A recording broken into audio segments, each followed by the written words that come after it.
네, 이어서 강의 진행하겠습니다. 이 시간에는 그 누가복음서의 말씀을 좀 나누고 싶습니다. 누가복음서에 보면은요, 인자가 온 목적에 대해서 설명을 합니다. 누가복음서 19장 10절에 보면요, 인자가 온 목적은 잃어버린 것들을 찾아 구원하고자 한다라는 내용으로 이야기합니다.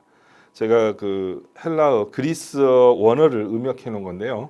하단에 보면 제테사이 카이 소사이 토 아폴로로스라는 음역을 했습니다. 이 말은요, to seek and to save the thing having been lost. 토 아폴로로스라는 단어에 좀 주목할 필요가 있는데요. 토는요, 중성 관사예요. 그래서 것들입니다. 것들. 어떤 거죠? 아폴로로스. 이 말은요, having been lost, the thing having been lost. 잃어버린 것들을 찾아서 to seek, 찾아서 to save, 구원하고자 인자 예수께서 이 땅에 오셨다는 거죠. 그리고 누가복음 3장 2절로부터 6절을 보면요, 평탄케 하기 위해서 왔다는 겁니다. 어떤 것을 평탄하게 하는 건가요? 산과 골짜기를, 높은 산과 그리고 골짜기를 메꾸는 그런 평탄함이 되겠습니다. 좀 도식으로 보면 좀 더 좀 편하실 것 같아요. 다시 한번 살펴보면 누가복음서 19장 10절에서는요, 인자가 나옵니다. 인자는요, the son of man, 그 사람의 아들입니다. 이거는 예수 그리스도를 가리키는 고유한 표현이죠. 인자가 온 목적은 아까 뭐라고 그랬습니까? 잃어버린 것들을 찾아 구원하려 하심이라. 여기서 깨어진 관계, 잃어버린 사람들을 지칭하는 내용으로 기억하시면 좋겠습니다. 이것은 아주 중요한 포인트고요. 잘 기억하시면 좋겠습니다. 제가 이제 한번 임의로 산과 골짜기 이걸 한번 그림으로 도식화 간략하게 표현했습니다. 지금 현재 우리가 2000년 전에 예수께서 이 땅에 오셨을 때의 남녀 관계가 어떠했는가? 남자는 마치 산 꼭대기에 있는 것처럼 절대적인 권위를 갖고 있었고 가부장제의 권위를 갖고 있었어요. 그런데 여성의 위치는 마치 골짜기 끝처럼 낮을 때는 낮아져 있었습니다. 근데 이건 깨어진 관계죠. 그래서 원래 하나님이 창조하신 피조물의 세계는 남과 여자, 남녀가 원래 동등한 배필로, 동등한 서로에게 동등한 존재로 창조하셨다는 사실을 여기에서 우리가 회복하는 거죠. 그리고 성인과 아이도 동일했습니다. 성인은 절대적인 인격체로서 존중도 받고 또 사람들에게서 대우도 받았는데 아이들은요, 사람 취급을 받지 못했습니다. 마치 재산의 한 일부로 취급당하게 됐고 인격체로 존중을 받지 못했어요. 그래서 심지어는 어떤 경우가 있었냐면 한 아버지가 아내가 이제 자기가 출타하고 돌아왔더니 아내가 아이를 낳은 겁니다. 근데 그 아이가 이제 아이를 낳은 아내가 이제 자기 남편이 돌아오면은 그 발 밑에다가 뭘 놓냐면요, 아이를 포대기로 싸서 놓듯이 아이를 그 앞에 갖다 놓습니다. 그러면 남편이 그 아이를 안고 그 아이를 자녀로 받아줄지 말지를 아내가 결정하는 것이 아니라 남편이 결정을 했다는 거죠. 나는 이 아이가 마음에 들지 않는다. 뭐 이런저런 이유를 달아가지고 그 아이를 버릴 수가 있습니다. 합법적으로 버릴 수 있는 로마 광장에는요, 그 아이를 정식으로 유기할 수 있는 공간이 있었어요. 은연중에 다들 그렇게 알고 있었고 버려진 아이를 또 거기서 데려가려고 와 있는 사람들이 있었습니다. 어떤 경우에는 어린아이니까 어렸을 때는 그냥 젖먹이면 좀 더 키워서 아이를 키운 다음에 그 아이를 심부름꾼으로 쓰거나 그 집에 노예로 부리기도 하거나 또는 나이가 들면 또 성적인 그 사창가나 이런 데까지 팔아 넘기는 그런 어떤 아주 굉장히 잔악한 그런 모습이 2000년 전에 로마 제국 시대에 있었다는 거죠. 그와 같이 성인과 아이의 위치는요, 하늘 끝 땅 끝이라고 할 수 있을 정도로 극과 극을 달렸다. 그래서요, 예수님이 지나가실 때 아이들이 다가왔어요. 우리 아이죠. 아이들이 다가오는 것을 그 제자들이 못 오게 막습니다. 그런데 예수님이 뭐라고 하냐면 그 아이를 품에 안고 맞아주면서 너희들은 이 어린아이와 같이 되지 않냐면 결단코 천국에 들어갈 수 없다. 천국에 들어가는 표준으로 아이들을 제시를 했어요. 그게 굉장히 충격적인 거죠. 굉장히 들어보지 못한 겁니다. 그러니까 그만큼 이 어린아이도 한 생명체로서 존중을 받아야 될 한 인격체라는 것을 일러주는 하나의 좋은 사례가 된 것입니다. 그 다음에 주인과 종의 위치도 그렇습니다. 하늘과 땅 끝이었어요. 어떤 하나의 로마 시민권자 중에서 시민권을 가진 자 중에 귀족이었겠죠. 부유한 사람이었을 겁니다. 그런데 이 사람에게는 약 300여 명의 노예가 있었어요. 근데 이 주인이 어느 날 피살을 당한 겁니다. 근데 분명히 누군지는 몰라요. 누가 그를 피살했는지 알 수는 없습니다. 근데 그의 그 다음에 재산권이나 행사할 수 있는 권위자가 와서 분명히 그 노예 중에 누군가에 의해서 피살당한 것 같다라고 임의로 판단을 하고 그 한 기록에 의하면요, 이게 흔한 예는 아닙니다. 아주 극히 드문 경우죠. 왜냐하면 그 당시 노예의 그 어떻게 보면 사람을 값으로 매겨서는 안 되지만 노예를 사고 팔 때 굉장히 비싼 값을 주고 사고 팔았어요.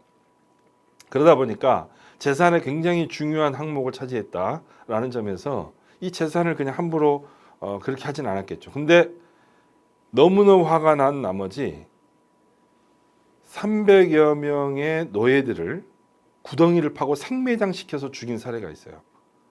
이게 주인의 마음이었습니다. 이 노예들을 죽여라 그러면 그냥 다 죽이는 거예요. 이게 그 로마 시대의 잔악한 노예 제도의 한 형태입니다. 물론 뭐 자유노예라든지 상당히 그 위에까지 올라가는 그런 어떤 노예의 모습도 없지 않아 있었습니다만은 이런 경우가 있었다. 그러니까 하나의 예를 드는 겁니다. 극단적인 얘기이긴 합니다만은 그만큼 노예는 사람으로서 인격체로서 존중받지 못한 삶을 살았다라고 보시면 될 것 같습니다. 그래서 주인과 종의 차이도 그렇고요. 부자와 가난한 자도 그렇습니다. 부자들은요, 누가복음서에서 보면 부자는 부자들끼리 모였어요. 잔치를 마련하고요, 부자가 부자들을 초대합니다. 누가복음서 14장에 나오는데요. 그러나 각각 부자들은 자기 일에 바쁘죠. 그러니까 이래저래해서 이런 이유로 저런 이유로 그 잔치에 못 간다고 이야기를 한 거예요. 근데 이 잔치를 마련해 놓고 사람들이 오지 않으면 그것은 그 당시 명예와 수치가 굉장히 중요한 사회였습니다. 명예가 생명과 맞바꿀 만큼 중요한 거였어요. 그래서 명예살인이라는 어떤 하나의 그 방식까지 취하기도 했잖아요. 당시 중동에서는. 그래서 이 명예를 실추당할 수 있는 위기에 봉착할 때 이 부유한 자가 길가와 산울가로 나가서 정말 아무것도 가지지 못한 불쌍하고 가난한 사람들을 초대를 합니다. 그래서 그 잔치를 가득 채우게 되고 그래서 그 잔치가 명예롭게 마무리가 된 이야기가 누가복음 14장에 나옵니다. 그러나 이것은 아주 아름다운 이상적인 모습이고요.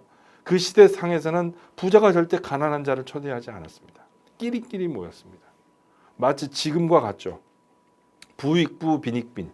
부자들은 더 부유하게, 가난한 자는 더욱 가난하게. 최근에 한 그 영상에 보니까요. 그리스 지역인 것 같아요. 근데 거기에서 호화 저택들이 소개가 되는데 호화 저택 하나가요. 100억 또는 200억 정도에 달하는 그 금액의 호화 저택들이 있더라고요. 그러니까 그런 거를 사고 파는 모습들이 거기에 드나드는 사람들 그거를 이제 보게 되는데 부자들은 부자들끼리끼리 그 왕래가 있어요.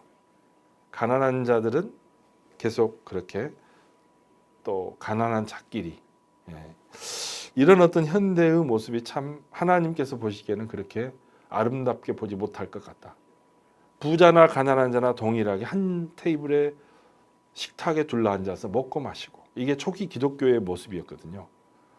교회에서는요. 지금 현대 교회에서도 가난한 자나 부유한 자나 동일한 한 성도죠.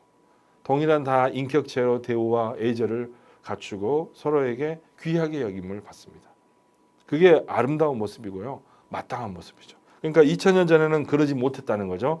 부자와 가난한 자가 한 자리에 둘러앉는가. 권력자와 피권력자가 권위자와 그 권위를 가지지 못한 자가 하늘과 땅 끝이 아니라 동등한 자리에 함께 테이블을 맞대고 앉는 이거를 예수님께서 친히 보여주신 건데요.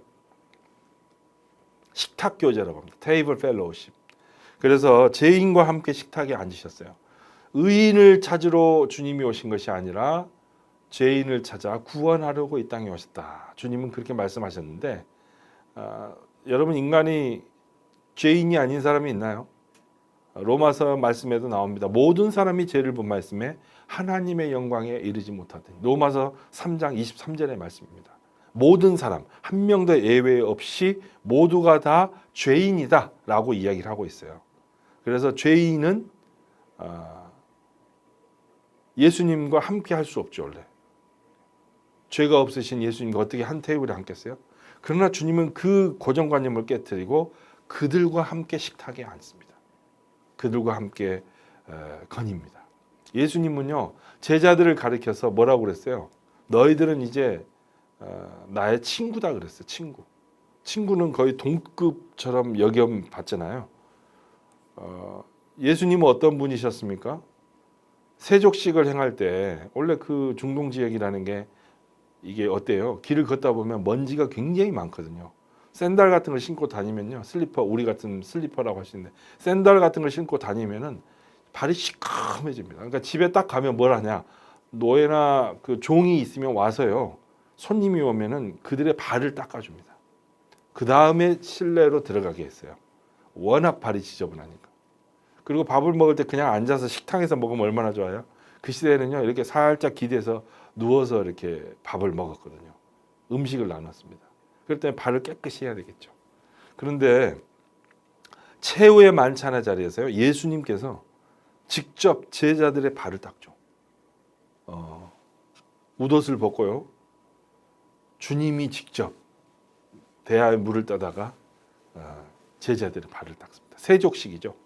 이것을 섬김의 도로 우리에게 알려져 있는데 이것은 뭘 말하는 겁니까? 주님은 섬기는 자로서 이 땅에 오셨다. 이렇게 말을 했죠. 그것이 바로 예수의 모습이었고요. 바로 식탁 교제처럼 깨어진 관계를 회복하러 오신 분이 예수님이시다. 그런 의미에서 잃어버린 것들을 찾아 구원하러 오신 것이 바로 예수님이 오신 목적이다. 이것은 아주 중요한 문제이고요. 시험에 자주 출제를 합니다. 여러분들 꼭 기억해 놓으시면 좋겠습니다. 그 위에 표에 보면요, 누가복음서 사도행전인데요, 한 저자 누가에 의해서 기록되었다고 전통적으로 해석이 됩니다. 근데 누가복음서는요, 예수님의 탄생, 예수의 죽음, 예수의 부활, 예수의 승천, 물론 예수의 생애도 그 앞부분에 있겠죠. 그 다음에 사도행전은요, 예수님의 승천 대목부터 시작해서 사도들이 함께 모여서 기도하다가 성령이 그들 가운데 임하고 교회가 형성이 되죠. 그리고 12 사도를 포함해서 많은 제자들이 그리스도 앞에서 그들이 부활의 증인이 됩니다. 복음을 들고 나가요. 두려움을 극복하고 나아갑니다. 광장에까지 나가요. 그래서 복음이 예루살렘에서 온 유대 땅으로, 그 다음에 사마리아 지역, 그리고 저 로마 전역으로 땅끝까지 복음이 확산이 되는 내용이 나옵니다. 그 대목에 대해서는 좀 더 다음 표를 한번 보시죠. 사도행전 1장 8절을 쓰시고 도식화를 통하여 설명하라 라는 기말고사 문제를 자주 출제를 했었습니다. 이게 그만큼 중요해요. 이걸 알아야 초기 기독교의 역사를, 초기 그리스도교의 역사를 우리가 알 수 있기 때문에 그렇습니다. 여러분도 한번 잘 기억해 보시고 이거를 좀 잘 메모리 하시기 바랍니다. 한번 같이 한번 읽어볼까요? 오직 성령이 너희에게 임하시면 너희가 무엇을 받고? 권능을 받고. 권능이란 말이요, 여기서 보니까 뭐라고 되어 있습니까? 파워라고 되어 있죠. But you will receive power when the Holy Spirit comes on you. 성령, 거룩한 영이 너희에게 임할 때 너희가 will receive power. power, 바로 권능을 받게 될 것이다 라고 얘기를 했어요. And you will be my witnesses in Jerusalem. 예루살렘과 유대와 사마리아 땅끝까지 이르러 나의 증인들이 될 것이다, 이렇게 이야기를 했습니다. 그래서 이 땅끝까지 이르러 내 증인이 되리라. 이 내용을 잘 기억할 필요가 있습니다. 자, 그러면요, 도식으로 통해서 표적판처럼 생겼는데 1, 2, 3을 써보시기 바랍니다. 그리고 1번은요, 처음에 복음은요, 내부의 핵처럼 된 1번에서 2번으로 확장이 되고 3번으로 계속 확장이 되는 모습입니다. 처음에 복음 전도는요, 예루살렘과 온 유대를 중심으로 복음이 증거가 되죠. 그리고 그 선교의 대상은요, Jewish people, 유대인들입니다. 유대인들. 유대인들은 지금 이스라엘 사람들이겠죠. 유대인들을 대상으로 주로 복음이 전도가 됩니다. 그때 누가 그러면 선교의 주체가 될까요? 복음을 전하는 역할을 12사도가 그 역할을 주로 수행합니다. 가룟 유다가 12 중에 하나였는데 예수님의 십자가 처형을 주도하는, 예수님을 팔아넘기는 배반자로서 가룟 유다가 떠나가 버리죠. 그리고 죄책감에 못 이겨 결국 자결하고 맙니다. 그 이후로요, 12제자 중에 하나가 자리가 비었죠. 그러니까 그 자리에 사도행전에 보면요, 마띠아가 뽑히게 됩니다. 그래서 그가 그 제자의 하나로 들어오게 되고 다시 12의 제자가 형성이 되죠. 12이라는 의미는요, 굉장히 중요합니다. 이스라엘을 의미하고 12지파를 의미하고 이스라엘을 뜻하기 때문에 어떤 이들은 이것을 뉴 이스라엘이다, 또는 어떤 이들은 그냥 이스라엘을 회복한 거다, 이렇게 말을 하기도 합니다. 어쨌든 초기 기독교의 출발은 예루살렘과 유대, 온 유대, 유대인 대상으로 12사도를 중심으로 복음을 증거가 이루어졌다. 그 다음에 사마리아입니다. 반쪽짜리 유대인들이었죠. 피가 섞였습니다. 그리고 빌립 집사가 복음을 전합니다. 이 복음의 주체가 빌립 집사가 사마리아 사람들을 대상으로 복음을 전했어요. 제가 제 친구라고 할 수 있는데요. 군에서 장교로 같이 생활했던, 같이 그 비옥교 생활을 했던 동료 그 장교가 있었습니다. 근데 그 친구가 군 그 모든 그 과정을 다 마치고 전역해서 또 신학을 공부하더니 해외로 떠났어요. 근데 어디로 갔냐면 이 사마리아인을 대상으로 하는 이스라엘 가서 사마리아 사람들 선교에 올인하는 것을 봤습니다. 그리고 그 주변에 많은 유대인 대상의 선교를 하는 것도 봤고요. 아랍 사람들, 다양한 대상을 향해서 복음을 전하는 그런 선교사로서 귀하게 사역하고 있는 걸 볼 때 참 감명이 깊었습니다만은, 바로 근데 그 지금도요, 사마리아인들은 자기들만의 별도의 예배하는 모습이 있고 지금도 수백 명이 모여서 함께 공동체를 이루면서 신앙생활을 유지하고 있다고 그래요. 사마리아인들은요, 자기들이야말로 진정한 하나님의 백성, 참된 이스라엘이라고 생각한다는 거예요. 그러나 유대인들, 그러니까 이스라엘 사람들은 사마리아인들을 가리켜서 너희들은 그 이방 종교가 들어오고 혼합이 되면서, 혼합 종교가 이루어지면서 피도 섞이고 너희들은 정통 유대인이 아니다, 이렇게 취급을 당하고 마치 이방인 취급을 한다는 거예요. 그렇게 하는 그런 대상을 향해서 빌립 집사가 복음을 전합니다. 그 다음에 마지막으로 땅끝 로마 전역으로 복음을 전하는 사람이 나오는데, 바로 이방인 대상의 선교 대상의 선교를 수행하는 사람인데, 우리가 그렇게 잘 알고 있는 사도 바울이 바로 이방 선교의 포문을 열게 된다.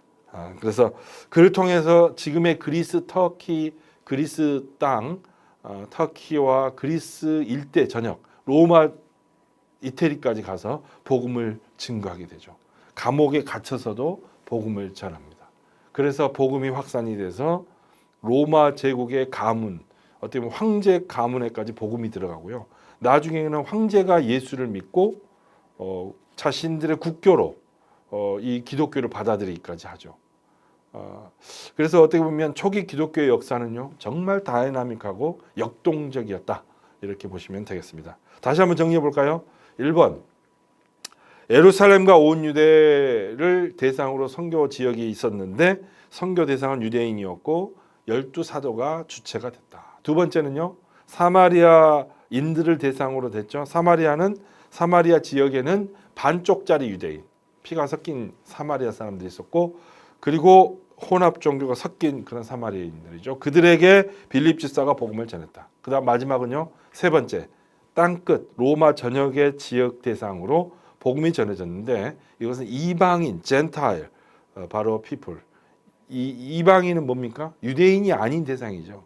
이방인에게 복음이 증거가 됐고, 그들이 복음을 받게 된 것은 사도 바울이 복음을 들고 이방인에게 갔기 때문이다. 물론 바울은 자기의 동역자들을 세우죠.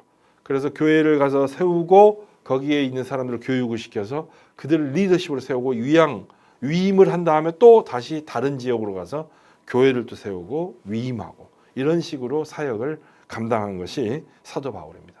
그래서 우리 신약 성경에는요 27권의 성경이 있습니다. 근데 그 중에 절반 가까운 13권이 사도 바울이 쓴 편지라고 이렇게 전해집니다. 전통적으로 13권이 사도 바울의 편지다. 이 정도로 방대한 서신을 기록한 거죠. 굉장히 중요한 내용이 많이 함축되어 있기 때문에 우리가 좀 나중에 배워볼 필요가 있겠습니다. 자, 복음서 중에요 네 번째 겁니다. 요한복음서입니다. 요한복음서는요 복음서의 네 번째 복음서이기 때문에 fourth gospel, 네 번째 복음서다라는 이런 하나의 네이밍을 받기도 하죠. 또 어떤 사람들은요 이것을 spiritual gospel, 영적인 복음서다 이렇게 보기도 합니다. 어떤 이들은요 요한복음서를요 독수리 형상 이미지로 이 요한복음서를 표기합니다. 왜 그럴까요? 독수리는요 하늘 높이 창공을 가르면서 나르죠. 그래서 마치 독수리의 시선처럼 높은 경지에서 들여다보는 것처럼 아주 깊이 있는 영적인 통찰이 담긴 텍스트라고 해가지고 이 요한복음서가 사랑을 받고 있죠. 근데 복음서 중에서는 마지막에 기록됐다. 마태, 마가, 누가, 요한 중에서는요. 마가복음서가 가장 먼저 70년경에 기록됐고 마태복음서와 누가복음서는 AD 한 주후 한 80에서 90년 사이. 그리고요. 요한복음서는 빨라야 80에서 늦으면 한 110년 사이. 이 경에 기록됐다고 보는 거죠. 그러니까 비교적 늦은 연대 기록이 됐습니다만은 아주 중요한 내용을 많이 함축하고 있습니다. 요한복음서는요. 두 파트로 나뉘어요. 1장에서 12장까지를 표적의 책이다. 표적이라는 말은요. 사인. 어떻게 보면요. 그 기적을 보통 일으키잖아요. 표적과의 차이는 뭘까요? 세메이아라고 하는데 세메이온을 표적이라고 합니다. 헬라어로. 세메이아라는 복수형을 썼는데 표적들이죠. 사인스. 근데 이 표적이라는 것은요. 기적을 보통 수행하는데 기적은 기적 자체의 목적이 있죠. 기적을 일으킨다는 거죠. 그러나 요한복음서에서 나오는 표적은요. 기적 자체 수행의 목적이 있는 게 아니고 기적을 통해서 사람들을 깨우치는 데 목적이 있어요. 예수님은 한 인간의 아들이 아니고 하나님의 아들, 곧 성자 하나님이시다라는 것을 인식하게 만드는, 교훈을 주는, 가르침을 주는 목적이 있다는 거죠. 그것을 표적이라고 합니다. 그래서 표적의 책으로 대표적으로 한 7개의 표적이 나옵니다. 갈릴리 가나 혼인잔치 때부터요. 물이 변화의 포도주가 되는 그런 사건부터 다양한 표적들이 펼쳐지게 되는데 아주 흥미롭습니다. 그리고 후반부는요. 요한복음 13장에서 21장까지 나옵니다. 그래서 그 부분에는 영광의 책이다. The Gospel of Glory. 영광, 독사라는 헬라어가요. 영광이라는 의미가 있어요. Glory. 영광을 받으신다. 예수님이요. 최후의 만찬의 자리에서 제자들과 함께 최후의 만찬을 하죠. 근데 그때 가룟 유다 안에 사탄이 마음에 예수를 팔아넘길 악한 마음을 넣어주죠. 그러니까 그가 일어나 가지고 나갑니다. 예수를 팔아넘기려고. 은전 30냥 받고 팔아넘기잖아요. 유대 종교 지도자들한테. 그때 그가 박차고 나갈 때 이미 그때 예수님이 영광을 받으셨다라는 표현이 나와요. 예수님은요 십자가에서 죽음으로써 영광을 거두시게 된다. 이렇게 표현이 됩니다. 아주 독특한 표현이죠. 그래서 영광의 복음이다. 이렇게 영광의 책이다. 이렇게 분류를 합니다. 근데 여기서요 골자를 보면 요한복음 1장 18절에 보면요 아버지의 품속에 있는 독생하신 하나님의 이야기가 나와요. 품속. 코르폰이라는 단어가 썼고요. 13장 23절에는 그의 사랑하는 자가 예수의 품에 의지하. 예수님의 애제자가요. 예수님의 품에 의지했다라고 나와요. 애제자가 있습니다. 아마 이게 요한이 아니겠느냐라고 요한 공동체의 요한복음서의 독자들을 대표하는 지도자가 아니겠느냐 이렇게 보기도 합니다. 그리고 요한복음 21장 20절에 보면 예수의 사랑하시는 그 제자가 만찬석에서 예수의 품에 의지했다라고 하는데 스테토스라는 단어 썼는데요. 콜포스나 스테토스 모두 가슴이나 품을 의미합니다. 그러니까 품이라는 이 공통된 품 이렇게 품속, 마치 아버지의 품속에 거하는 모습으로 표현이 되고 있다는 거죠. 그 다음에 요한복음 1장 1절과 14절을 보면요. 말씀이 육신이 되어 우리 가운데 거하시며라는 내용이 나와요. 말씀이신 하나님이 육신의 몸을 입고 이 땅에 왔다는 거죠. 요한복음 1장 1절을 보면요.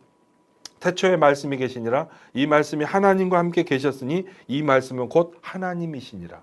말씀은 하나님이시라는 거예요. 근데 말씀이 하나님과 함께 계셨고 근데 이 말씀이 곧 하나님이시다. 그러니까 하나님이 계시고 그 옆에 말씀이 있어요. 근데 이 말씀이 곧 하나님이야. 하나님과 하나님 두 분이에요. 이실론을 말하는 건 아닙니다. 이 바로 말씀이신 하나님이 1장 14절에 가면 말씀이 육신이 되어 우리 가운데 거하시매 우리가 그 영광을 보니 아버지의 독생자의 영광이요 은혜와 진리가 충만히 나더라. 여기서 뭘 말합니까? 이 로고스인 말씀이 곧 하나님이라고 했잖아요. 1장 1절에 14절에 보면요. 말씀이신 하나님이 육신의 몸을 입고 이 땅에 왔다는 거예요. 그걸 통해서 육신의 몸을 입은 이 말씀은 자세히 보니까 독생자 예수님을 가리키더라. 예수님이시더라. 그래서 의뢰와 진리가 충만하더라. 이렇게 나옵니다. 이것을 신학적 용어로는요. 성육신이다. 인카네이션이다. 이렇게 말해요. 이는 뭘 만드는 메이크의 의미가 있고요. 카르날은 뭐죠? 사르크스, 플래시, 몸을 입는다는 거거든요. 육신을 입었다라는 거예요. 성육신. 성육신의 하나의 신학적 용어가 나옵니다. 요한복음 21장에서 예수의 3회 물음이 있죠. 너희가 나를 사랑하느냐? 베드로가 대답하죠. 근데 거기에서요. 필레오니, 아가페오니, 마가파오니 여러 가지 용어가 다르다고 해서 말을 하는데 결국은 그게 호환돼서 쓴다는 점에서 큰 의미는 없는 것 같습니다. 어쨌든 예수님은 진정 베드로가 주님을 사랑하는지를 물었고 그가 진정한 고백을 할 때 그에게 목양이 주어지게 되는 참된 제자로서 거듭나게 되는 모습이고요. 이것은 또 예수님이 십자가에 못 박히기 전에 고난을 당할 때 그 옆에서 지켜보다가 어떤 여종이 와갖고 너 당신 예수 제자지? 예수님의 제자지 하니까 나는 아니라고 하다가 나중에는 막 부인하고 저주까지 퍼붓죠. 3번이나 부인을 해요. 그런데 여기서 3번에 걸쳐서 다시 자신이 사랑함을 고백합니다. 회복되는 거죠. 주님이 그를 회복해서 위대한 수제자로 세우게 됐다는 내용이 복음서에 나옵니다. 자, 이 요한복음서 대략적인 내용을 같이 살폈습니다. 복음서는요, 마태복음서, 마가복음서, 누가복음서, 요한복음서 이렇게 4개의 복음서를 사복음서다 이렇게 읽었습니다. 여기까지 하겠습니다. 고맙습니다.